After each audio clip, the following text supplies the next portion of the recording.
Good morning and welcome to the Career Doctors. This is the premier #1 episode of a weekly series we'll be doing here on LinkedIn. This first one is called How We Saved Ourselves When Our Careers Were Killing Us. Thank you so much for joining us here. Pardon me. Me and my co-host Sonia will introduce ourselves in just a couple minutes. First, if you're here live, we'd love to hear from you. Pop into the chats and say hi. Also, just to know, the replay will be available afterwards. So if you have to go back to work or doing whatever you're doing, please not to worry. The replay will be available. And also grab a pen and paper because there's going to be some nuggets here that I know you're going to want to write down. So thank you for being here. So who is this perfect for? This is perfect for you if you're somebody who has been working really hard in your career. You're doing all the things, you're sacrificing, you're taking all the steps, you're building up your resume. And for some reason, you're just not getting it. Like you're not getting the promotion, you're not getting the pay, the recognition, or maybe you're in the wrong place. You're like, I'm just not even in the right place, but you simply don't know how to get to the right place. This is perfect for you. What we're going to be sharing today are 5 keys to actually having a more successful, fulfilling, rewarding work life, all the things that so many of us are looking for. Now, the key to this is we're going to be sharing how we saved ourselves and therefore created success in our career. And that is a really key point. And this is really what I know Sonia and I want to really, for your biggest takeaway, honestly, to be from this is that so often what we do is we try to save our careers, but it's actually backwards. We actually need to save ourselves. And ironically, the most beautiful thing that comes from that is when you save yourself. That is actually when you do have all those amazing, cool experiences, when you have that sense of fulfillment and that joy and that rewarding experience. So that is the plan for today. So just a quick background on Sonia and I. So Sonia and I connected earlier this year through a mutual connection. And although we work with different women in different stages of their career, through conversation and getting to know each other, we discovered the foundation of what both her and I do is incredibly similar. And Sonia and I have both transformed our careers completely.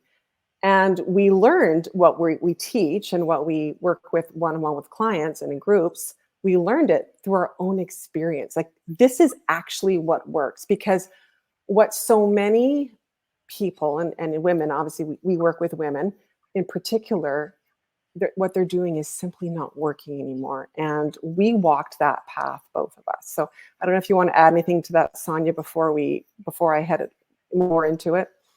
Yes, actually, and great intro, Andrea. Great to be here with you and everyone. We actually both came from corporate finance. So that's like our professional backgrounds. And while for us, our joyful evolution with our careers has been out of corporate and into, owning businesses and entrepreneurship, that isn't the only way to experience fulfillment. So we're here to talk about whether it's a career transition or whether it's thriving in the environment that you're in currently. So we have lived it, and we work with women from all walks of life, given these different scenarios that could be true for you.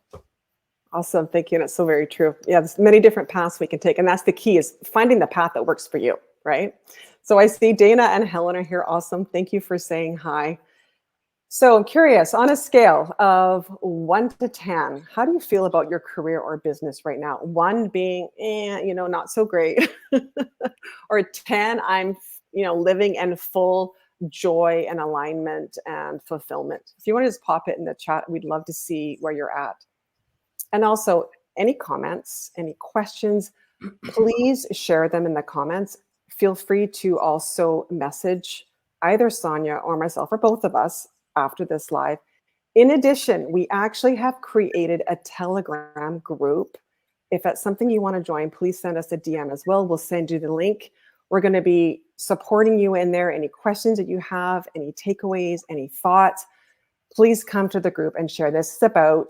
This is really about coming together and creating support. This is what we really want to do, is we want to really support you, because Sonia and I are both seeing, and so many women that we speak with, we feel your pain. We see your pain. We see you. You're trying hard. You are working your butts off, working really hard. And it's hard when you're not getting the results you see. So we're really here to support you in this process. So next, we're going to introduce ourselves. I'll introduce myself first, and then I'll pass it over to Sonia for her to introduce herself. So if we haven't met yet, my name is Andrea Horvath, and I am a career transition coach.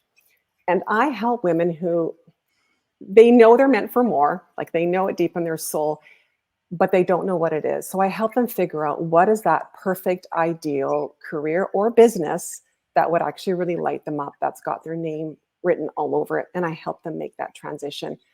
And I do this through my signature framework called the Career Fulfillment Blueprint. And that is really all about connecting you back to you. I discovered this process when I actually made my own career transition. I used to be a CPA, climbing the corporate ladder, and I wasn't happy. So I went on a journey to figure out, well, how do you figure it out? It took me a number of years, but I did figure it out. And this is now what I help women do.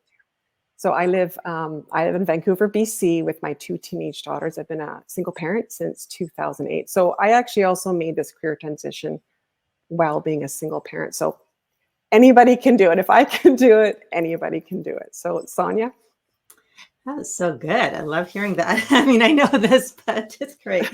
So my name is Sonia Miller, if you don't know me, and I'm an empowerment coach and an energy healing practitioner for accomplished women. And I'm really passionate about helping my clients to shift from settling for less, whether you know you're settling for less or you're just not really quite getting where you want to go. So you don't know how to have more. So to shift from settling to being sought after. And the whole reason for this is so that you finally can have the acknowledgement, the promotions, and the opportunities that you've been working so hard for. And here's the key: without wasting time or working harder. Because what tends to happen is accomplished women, we know the skill set of hard work. That's what allowed us to get as far as we've gotten. But the key here is that same hard work ethic is a skill set that does not translate to the skills you need for joyful fulfillment. And those skills not only allow you to dissolve whatever your upper limit is, whatever your glass ceiling is. So not only does it actually accomplish what you want, which is to get to that next level, but it's actually, that skill set actually makes it easier, funner, and faster. And so I do this as a coach. I have 2 main programs that I'm really excited to introduce people to. One is simply the skill of how to receive. So we shift from achieving as an achievement hunting orientation to a open and receiving where things come to you, and also how to thrive generously. So that means if you want to stay in the environment, the industry, the job that you're in, but you actually want greater fulfillment there, then it's about expanding your being rather than your doing. So that's what I'm passionate about. Awesome. So cool. With that, we're going to transition into the 5 keys. All right. So let me just talk a little bit about what you can expect. This is how it's going to work. So Andrea and I have identified 5 keys that we both took when literally we felt that our jobs were killing us. We were very unhappy in our jobs. And the way it's going to happen is we're going to highlight a key, and then we're each going to talk about how we got there, what we learned, and really how it's contributed to moving towards and experiencing and manifesting fulfillment in our career paths. After those 5 keys, and we're going to offer you 2 exercises so that you can really take this into your work life, your professional life, so you can really just, okay, I'm ready to move forward with this. And these exercises will help expand your awareness, but it'll also give you something tangible, something concrete that you can do. All right. So that's how this section is going to work. So with that, let's go on to key number 1. So the first key is give yourself permission to ask yourself, what do I want? Give yourself permission to ask yourself, what do I want? My experience has been that a lot of times we have these wants, but they almost don't get to see the light of day when we're so discouraged, because it's like they kind of come up And then it's like, I can't have that anyway. So the yeah buts come up. So I just thought I'd share first a little bit about what happened for me. So I came out of college with my business degree in finance, and I got a job as a stock and bond trader. I actually worked my way into that. And at first, I was doing this because this is what I was supposed to do. I was the dutiful daughter. You were supposed to get a financially secure job and be stable. But I also had this unchallenged instinct that was about proving my worth. I got my sense of value from, and I really had this thought. I'm like, I'm going to do it, and I'm going to prove that I can do it, do it like the big boys, in the brokerage industry, right? So I worked my way into that.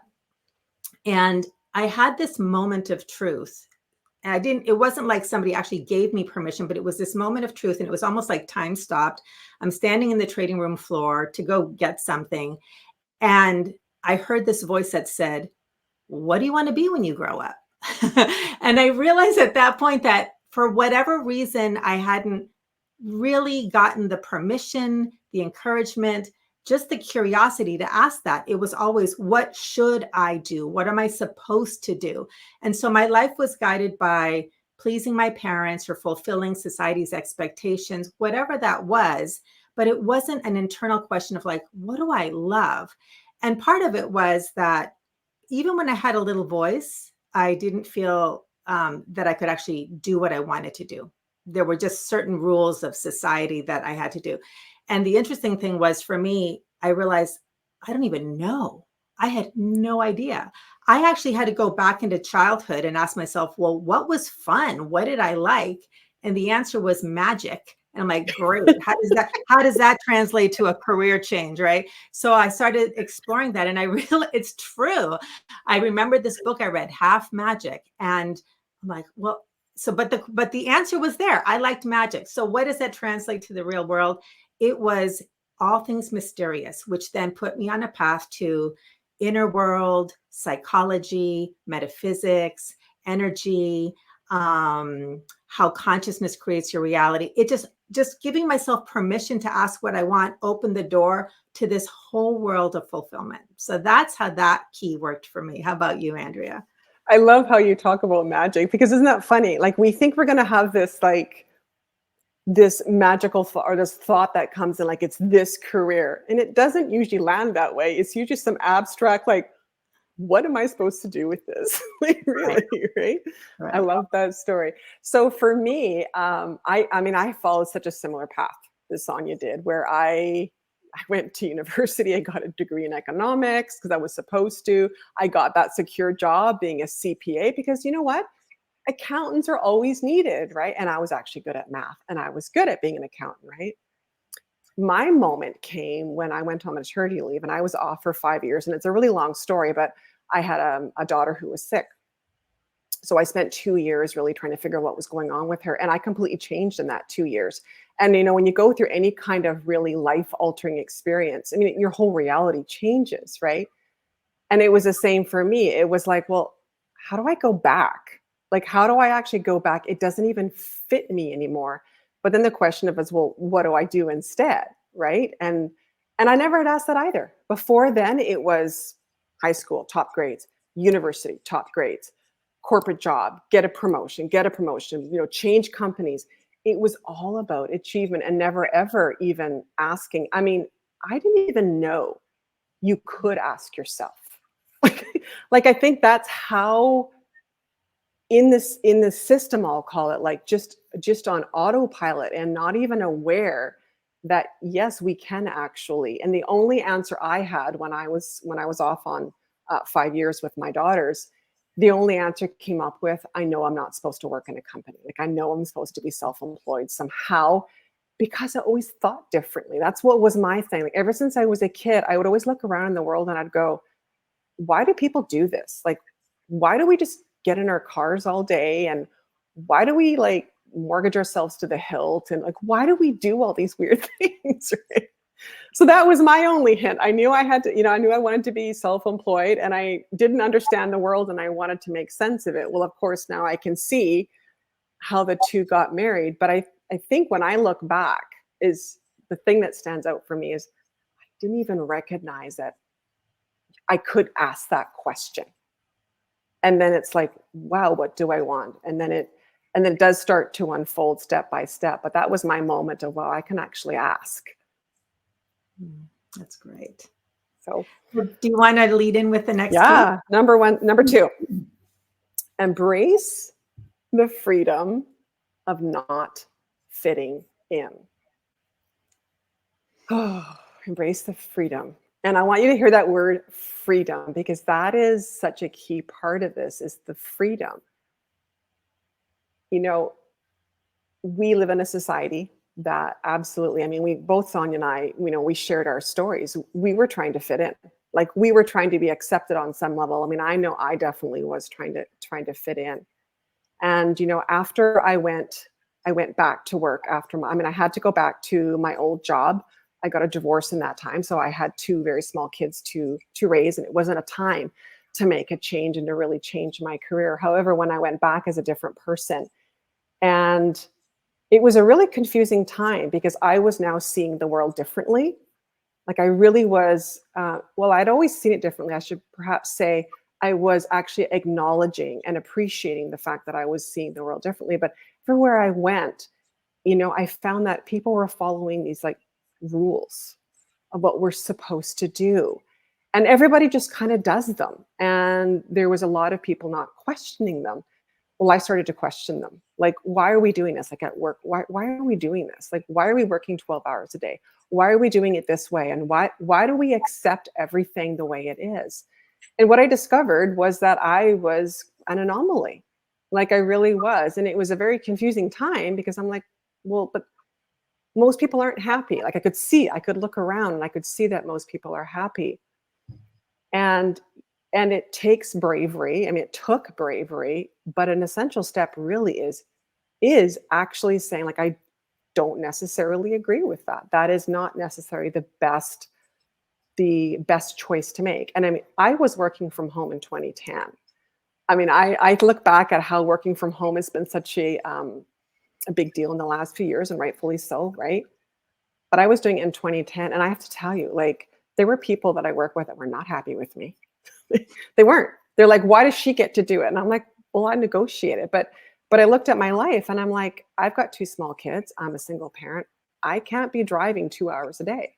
It doesn't make sense. And not only that, my job was a lot of the time phone calls and video calls. I'm like, well, I don't think at that time it was video calls quite yet. However, a lot of my contacts, connections, and work was really with people who weren't in the office. And what I've really noticed, that what we often do when we're not happy in our career is we know we don't fit, right? And there's this thing where we give up a part of ourself to try to fit in, because that's what we really do. We actually give up every single time we try to fit in. We give up a part of ourself. And that's dangerous. I mean, I don't know, Sonia, if you can relate to that, but it's like, it's really dangerous when you actually give away, because then you forget who you are. You actually completely disconnect from who you are. So I absolutely would say one key is absolutely disconnecting from trying to fit in and embracing that and knowing that it's actually good to be different. It's actually good. But what we do is say here is fitting in, okay? And say over here is belonging. We all want the feeling of belonging, because belonging is where you are truly your authentic self, right? That's where you're actually you. And what we often do, and this is what I see women do all the time, and I think it's an easy trap to fall into, is we kind of want to keep one foot in to fitting in, and we also try to want to fit where we belong. And it doesn't actually work that way. There's this gap right in between here, between the fitting in and the belonging. And we have to actually take our foot off, which can be a little bit scary, but there's that gap there. But that's the place where you find yourself. That's where you figure out who you are. Because when you're trying to fit in, you're changing who you are to be accepted. It's pretty hard to find out who you are when you keep changing and adopting to the people around you, right? So absolutely an essential step. So Sonia? Go ahead. Yeah, that's such a great story. As you were talking about the journey from fitting into belonging, you know, it made me realize the journey to freedom, from fitting into freedom, is being willing to face your fears. Whatever fears come with letting go of this fitting in, but understanding that with the belonging, it's actually what you're really after. We're just settling for fitting in because we don't know how to get to belonging. And so for me, what it looked like was what I asked myself, and what I liked was magic. I started to embrace the fact that I was different. And I was telling, for everyone listening, I was telling Andrea, I had this mentor, his name was Chester. And so he was the person I sat with all day long. He was on this side of me as I'm looking at the NASDAQ screen and the stock market, and we're just looking at numbers on the screen. So I spent most of my waking hours with Chester. And he was the one who encouraged me to he kind of kicked my butt a little bit about getting my Series 7 and my Series 63 and all of that stuff.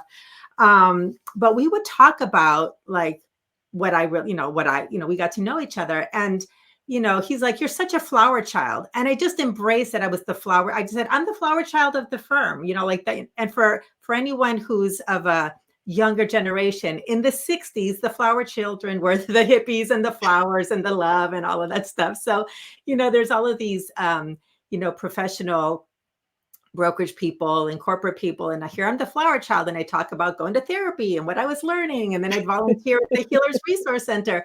But prior to that, just embracing of it, I was terrified because I was trying to fit myself into this mold of how everybody was.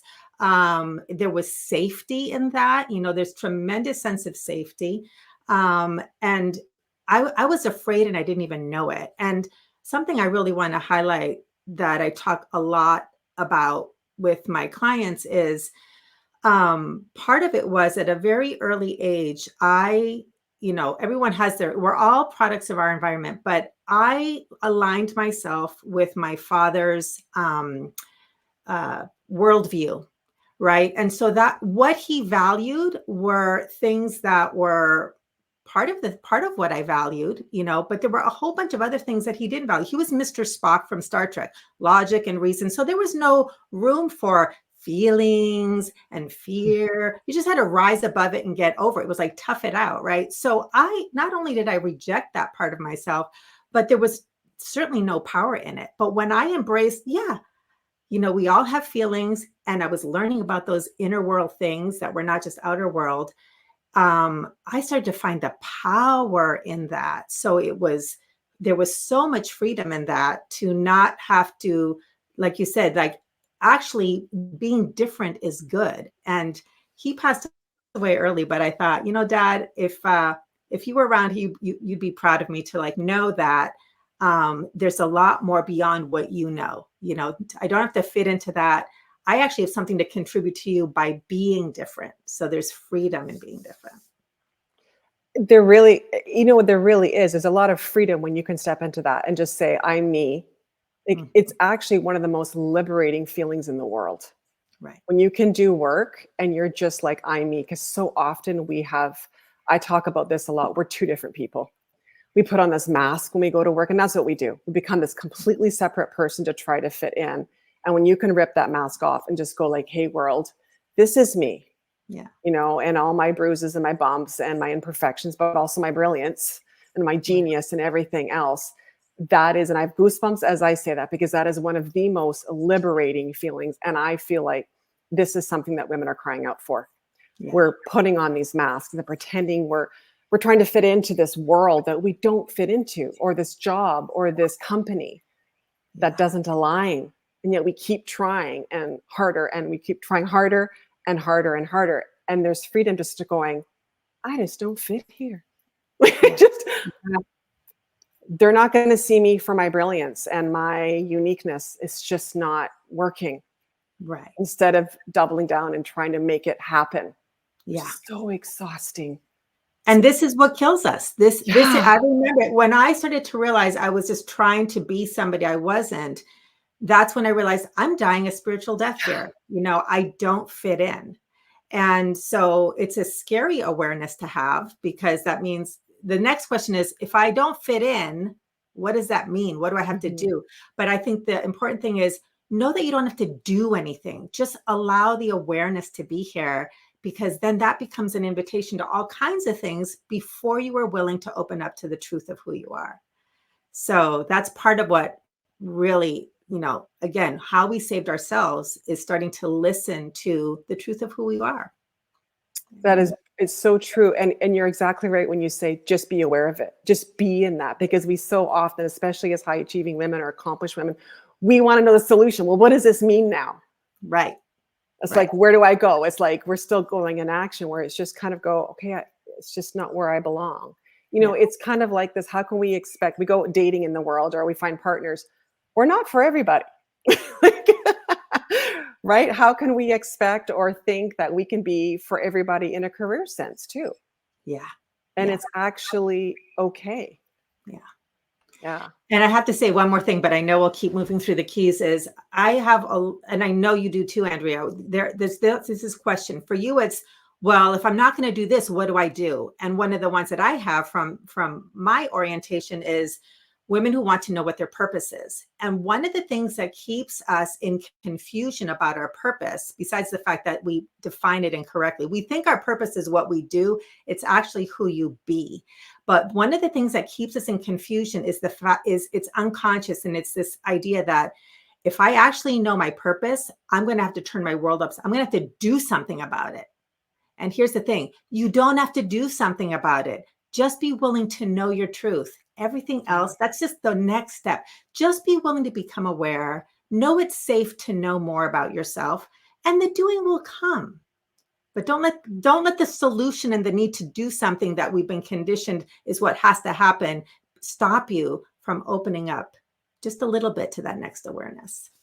100%. And it's always a timing issue, right? Just because we know something does not mean we need to act on it immediately. Right. Cool. Okay. I will go on, because I could keep going on this. Yeah, I know. Because I'm like, but I also can feel people breathing a sigh of relief just by knowing that. Okay. Yeah. So key number 3, so important. Accept that your safety and security will never come from prioritizing the needs of your company or business over your own personal human needs. I'm going to say that again. Accept that your safety and security will never come from prioritizing the needs of your company or business over your own personal human needs. So this key, as Andrea and I were saying when we were preparing, it's all about needs. And so part of what will have you feel like you're dying at a job that isn't aligned with you is when you are squashing and subordinating your human needs. All right. In order to be happy and fulfilled, it's about truly accepting, embracing, honoring, and respecting that we have needs and wants. And as we start to listen to those needs and wants, that's when life comes back into us, and joy and fulfillment and opportunities. Okay. So this key is it allows you to turn a corner on this path of, as you say, Andrea, slogging it through.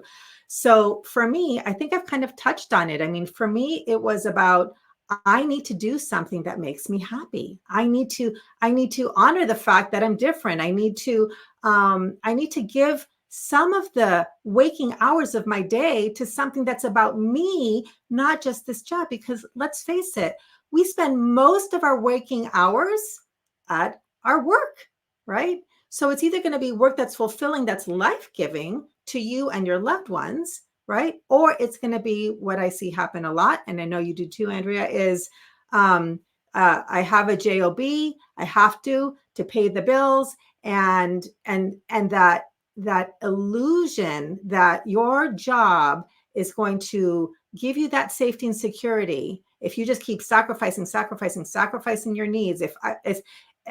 I'll let you talk about it, Andrew, because you said it so beautifully, but it's this myth that if I sacrifice myself and it's unspoken, as you said. It was so great talking to you about this unspoken agreement that if I sacrifice myself, my company's going to take care of me, will keep me safe and secure. That's not how it works. And I'm sure there's plenty of people who'll be listening to this who resonate with that very experience. So for me, what ended up happening is when I really understood that, and I didn't fully get it because I hadn't had the experience of, like, let's say, being let go, but I did have the experience of, I have to give the company what they want. They're not watching out for my needs. That's up to me.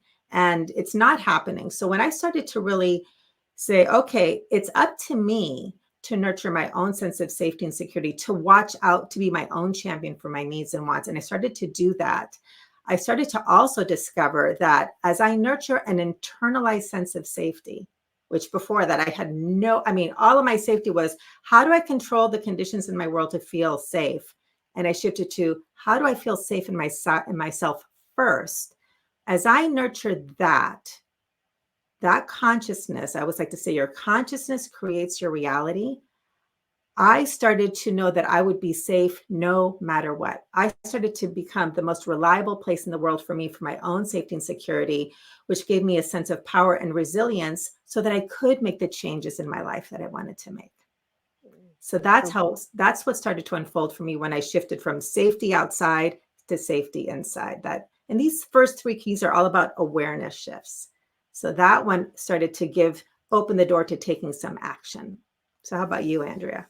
Yeah, no, that's beautiful. Thank you for sharing. And it's so interesting. What Sonia was talking about there is this silent agreement that we make. And, because we're on LinkedIn, I see this all the time where people will post they've lost their jobs. And obviously it's not a great situation whenever you do, and there's anger in them, And what I always see and hear behind that anger is that a silent agreement. I sacrificed, I gave up my values, I gave up who I was for you, and you didn't keep me safe. And that's kind of what we're talking about. It's this silent agreement that we make. And it is completely a myth. It's completely a myth, because company will never, ever. That's not their concern. Their concern is, really is the bottom line for most companies. I mean, you're going to find some companies, but at the end of the day, it isn't even about that. Even if you find the most amazing company, you're still responsible for having your own needs met. And, my journey, it's really interesting because that was part of my not fitting in. When I came back to the corporate world after being off with, having my kids, my needs became top priority because I was a single parent. That's kind of how mine came about. Because I was a single parent, I knew, and I had almost 100% custody of my kids. So I was working, pressure job, and with kids, it was a lot. And I had this awareness that if I actually don't have my needs met, I actually won't make it. Like, there was literally, and so, I mean, I was kind of a blessing in some ways. I actually look back at becoming a single parent as a blessing because I got crystal clear. Like, my life just went, this is what you have to do. You have to make money, but you also have to keep yourself emotionally, mentally, and physically healthy for your children, because they are all you've got. And so I had this deep awareness in me. So I went into the workplace like this with this mindset. And it was tough because, again, it was not fitting in where everybody else is sacrificing and, putting in hours beyond. I mean, I remember I was working on a project and it was a lot of stress, right? And I was just like, I wasn't keeping up. Like, I really wasn't keeping up because I wouldn't put in like the 14 hours days that were being required of us, right? So I asked a couple of ladies on the team across the country, and I got answers like, well, I've gone on antidepressants. I live on painkillers because I'm on my keyboard so much, my whole body aches. And I'm like, this isn't healthy, right? I'm like, I just won't do this. So for me, my shift really came because of my life circumstances, and it created friction for me. Friction until I listened to such a deep level that I eventually, of course, completely switched my career. But it was an interesting journey in that I see this so often with women now where they don't have their needs met. And the thing is, this is, if we could just, mince it down to one way of saying this too, when your needs aren't met, you don't have capacity. Like we almost need to like simplify it that much. When you think of it that way, because we talk about, okay, so the premise of this live, or the main takeaway is, when you take care of yourself, that's actually when your career starts to flourish. And when you look at it from a needs level, how can we be expansive? How can we go out into the world and shine when we're struggling ourselves? It's literally impossible. And so, of course, the irony is when you do have your needs met, which can feel selfish, and let's face it, a lot of our society teaches us that, right? Having your needs met is not, self-love or self-care. It's actually selfish. But when you do have them met, that is when you have so much to give, and you have so much to contribute. You feel fulfilled, but also, like for so many people I know, they want to have an impact. You can only have an impact when your needs are being met. It's actually that simple, right? So 100%. That's awesome. Thank you.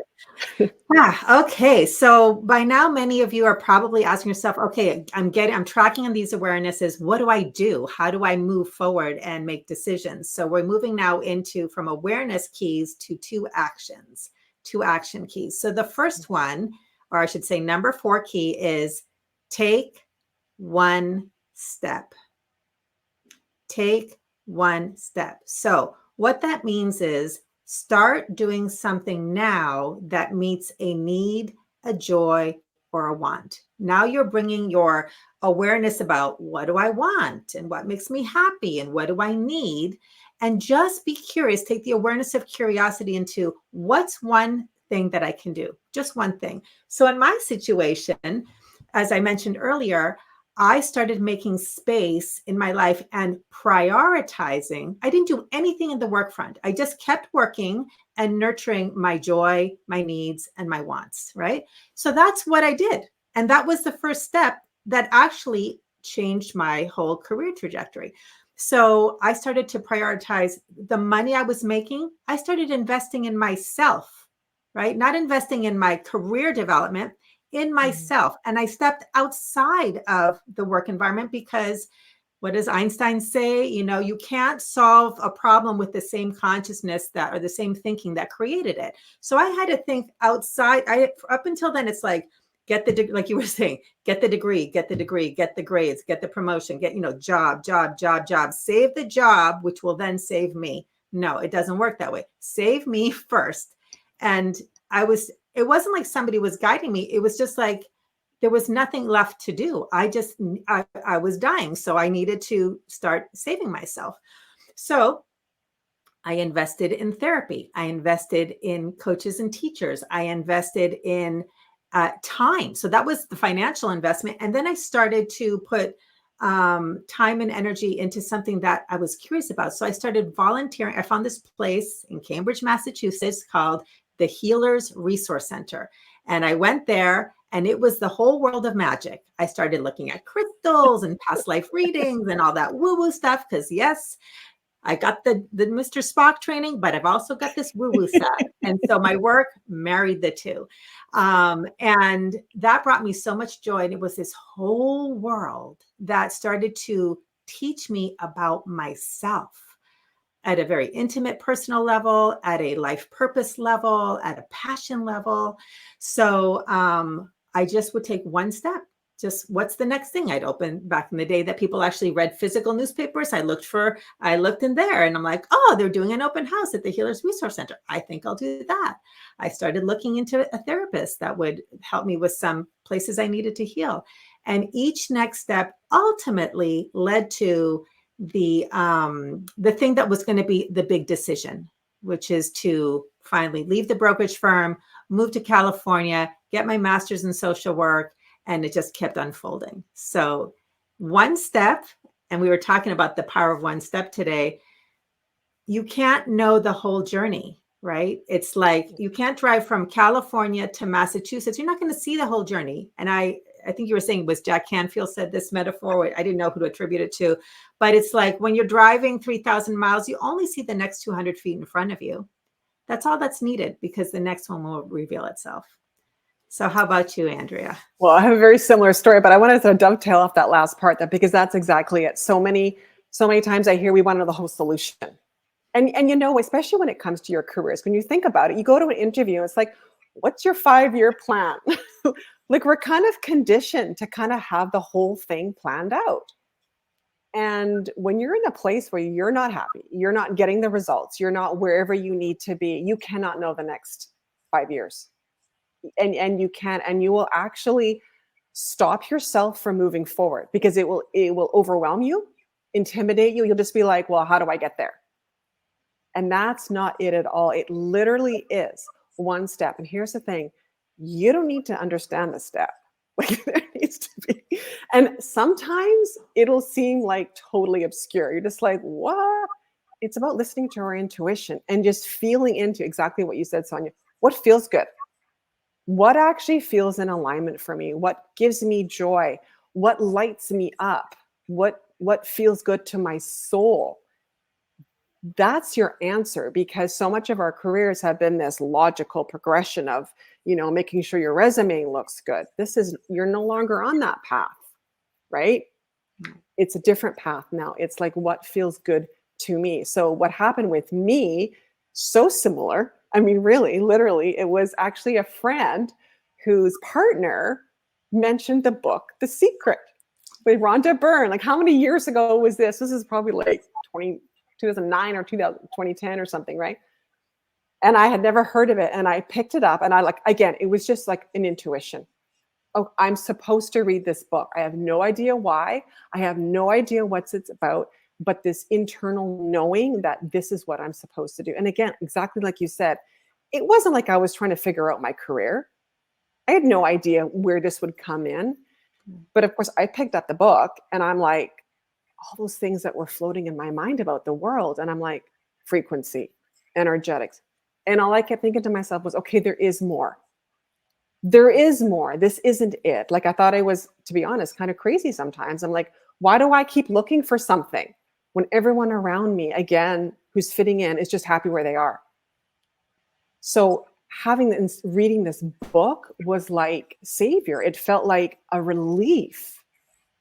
There is something else. And that book led to the next book, to the next book, to the next book, to, oh, now I'm going to go to an actual seminar. Now I'm going to do a whole program. And now I'm going to, you know, see that again, mentor, healer, coach. And it literally is one step. And it's not like you know where it's going. And that's the part that we can really get stuck with when we're in our heads a lot, especially in a really linear career where we're used to having all the logic.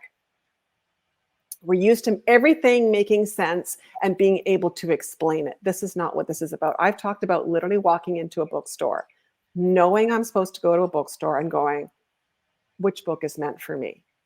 And just going up. My first foray more into kind of more of the woo-woo stuff was that I walked into a store, and I'm like, my intuition said, buy that book. And I bought a book. I had no idea why I was buying this book. I took it home and I stuck it on my nightstand, and it sat there for 2 or 3 months before I picked it up and I read it. And there was another experience, I have goosebumps, another experience where I read it and I went, oh, this is why I'm supposed to read this. And it all starts, like you said, it's that one step. But we're so used to being, you know, you think my daughters now are 17 and 19. What are you going to do with your life? Like, you know, and I've watched them walk through this overwhelm the last couple years of like not knowing what to do. And I keep saying to them, it literally is one step in front of the other. You feel into it. Does this feel good? Does this feel like it's in alignment? Does this give me joy? Does it light me up? Does it make me open and expansive? Yes or no? If it's a no, just let it go. Let it go. Right? Yeah. But it's a whole almost retraining of how we approach things. And we're so used to having everything so planned out and needing to know the whole solution. But this is not what this is about at all. It's a journey, right? It's a lot more fun too.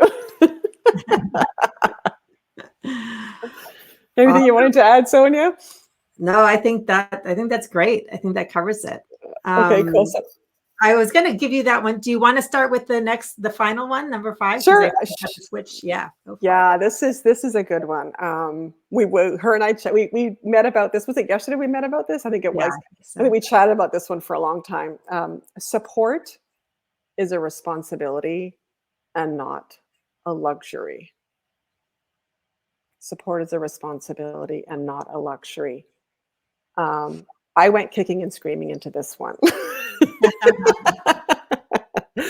And I'm watching your comments here. Thank you so much. Love hearing this. I mean, I've talked about, I was actually raised in a family that said that asking for support was weakness. It meant there was something wrong with you. It meant you weren't smart. It meant all these things, like it really did. And I can do it on my own as a badge of honor. I mean, I really, really did. And I look back now and I'm like, I was so proud that I could do it all on my own. And for me, what actually happened with me was I went on a personal development program, and it was 3 days in person. And it was about 15 to 20 people. And it was quite an intense program. It was very early in the morning to late at night. And it was like pretty intense self-development program. And we did this exercise. I think it was day 3. So this has been like two and a half days of like total self-exploration. Like I'm like raw, really, totally vulnerable. And we did this exercise, and the facilitator picked me to be like, as kind of like, I don't know what you call it, but there was an exercise we went through. I won't explain the exercise, but as to be like the person that this exercise was sort of done on, right? And it ended up being an exercise on support. Obviously, she could see I had some armor up about getting support. And it was an exercise on letting people support you, and actually how that's, well, it's one thing, it's liberating, but it's actually extremely powerful. Like when you can actually do that and let yourself go, it is the biggest self-trust you can have. I mean, it is incredibly powerful. I don't know if I had ever gone through that experience. You know, it would have taken me probably a lot longer to switch through, but actually how empowering it is, how liberating it is, how much other people actually want to help, truthfully. And the big message I got from this exercise, and I've seen happen in my life, is that how much further we can get. You know, and I realized at that point, like, I'm never going to make it on my own. It's too hard. It's just too hard. And for me, in my life, I've always wanted to be an example for my daughters, right? I want them to have careers and lives they love and not do what I did, where I followed that path, and teaching them that support is actually helpful. It actually helps you get further faster. And I have taken that and continued down that path. And that itself has been probably one of the biggest game changers. Like once you do all that awareness stuff, like we talked about all this awareness, and once you start taking those steps, the next thing really truly is, and a part of this is support.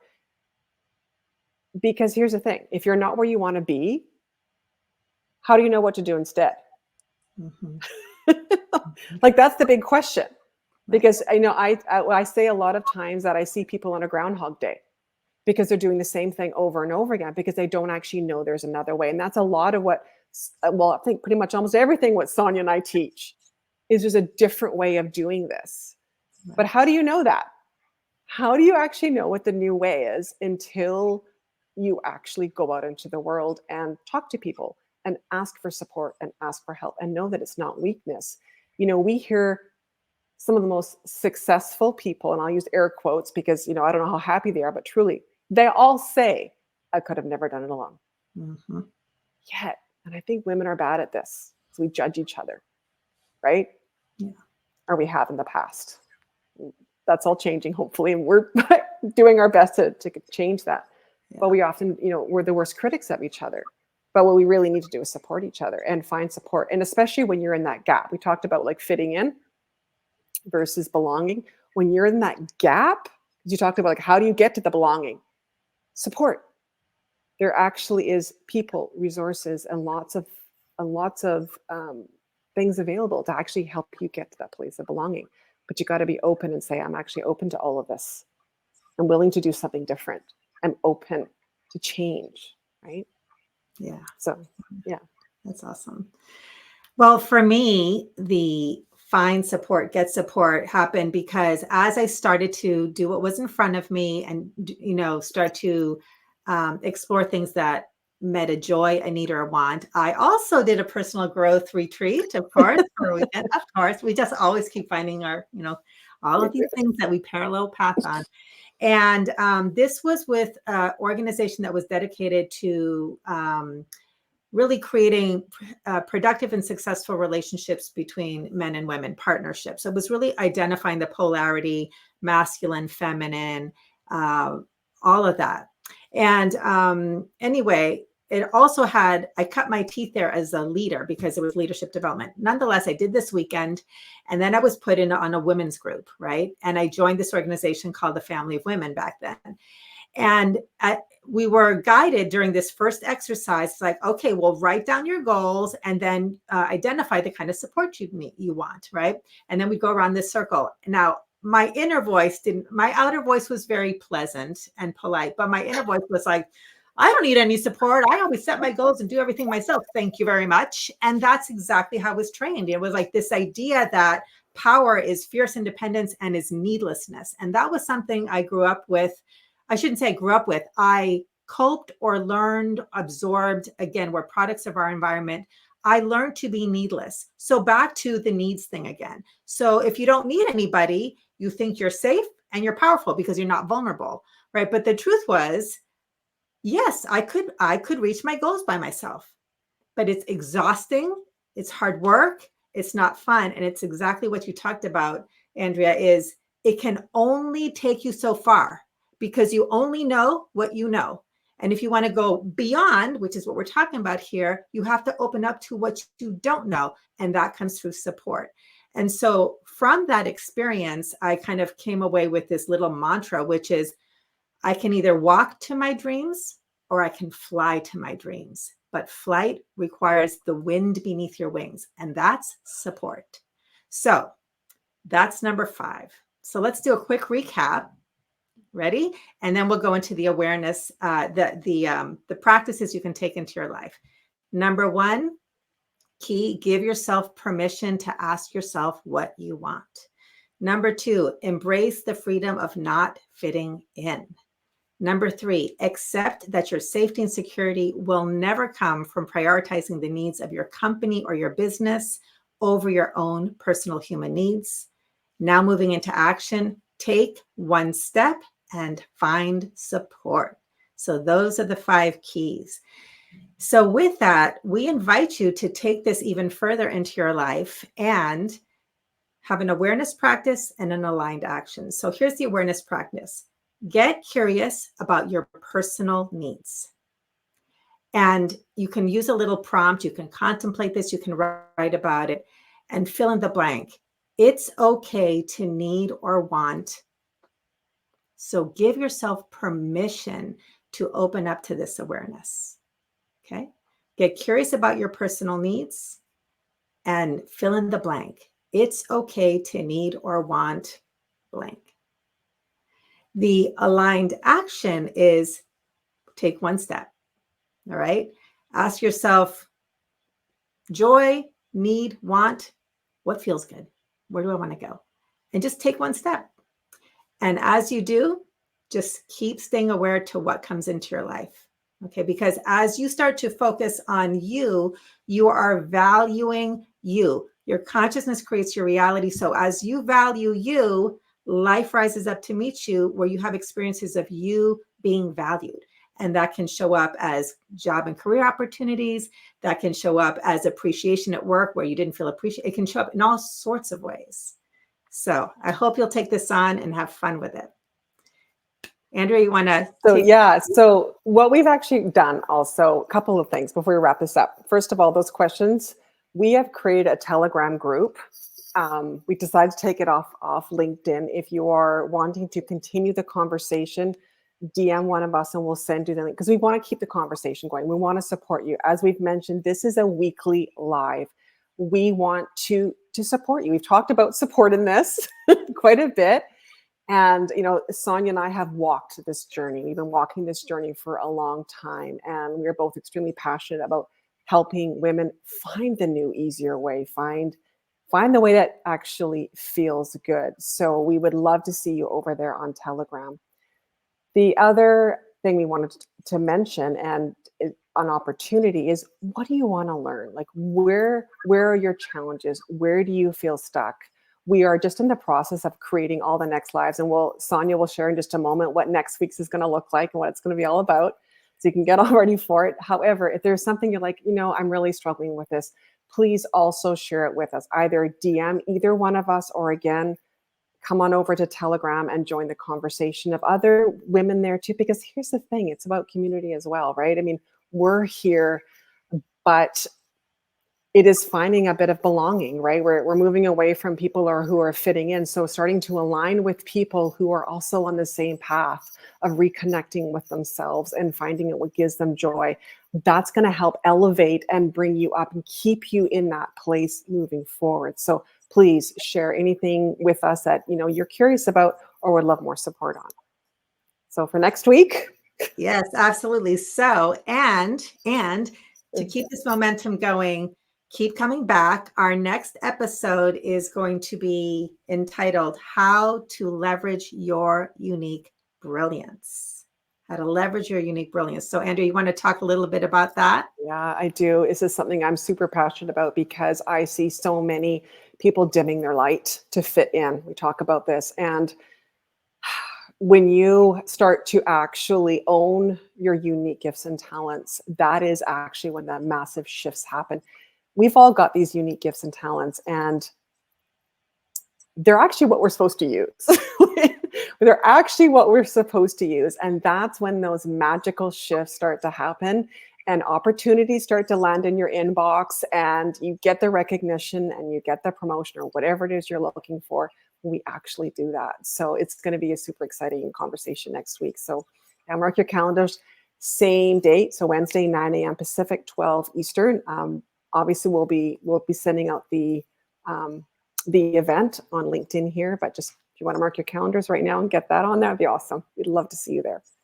Yes. And the thing I'm excited to also unpack is leveraging your unique brilliance, as you said, is a reflection of you. So this is an opportunity to discover how your presence is more powerful than your productivity. If we stay small, thinking that our power is in how much work we generate, and we, just keep fueling the bottom line because that's what's being demanded of us, and we don't know that there's this whole other aspect of our power, which is about working less hard, smarter, more effectively, faster, easier through the power of your being, not your doing, the power of your presence. That's when, instead of you having to hunt for the next opportunity, the next promotion, you start to just have things coming towards you and falling in your lap. And I've seen this over and over and over again in my own life and working with clients. It's a game changer. So we're going to have fun with that next episode. So with that, Andrea, this has been so fun. Thank you all for being here. And those who will be watching the replay, we are here. We're exploring how we can be of service. So please be in touch with us. And remember, as you show up for yourself, next steps will show up for you. Awesome. Thanks, everybody. Take care. Bye-bye.